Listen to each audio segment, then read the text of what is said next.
Well, when I was in like 10th grade, for confirmation class, I had to give my testimony in front of our church. And I grew up going to church, so I thought, okay, well, I'll just go up to church. I'm like, well, like I always go to church.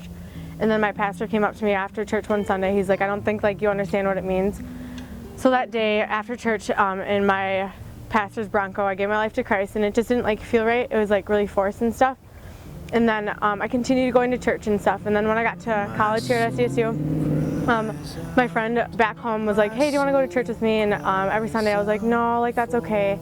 And then one Sunday I was like, okay, you know, like I think I'll go. So then he took me to Grace Point, Wesleyan, and like something about the service just felt really different, and it was really cool. And I was like, okay, this is really great, you know.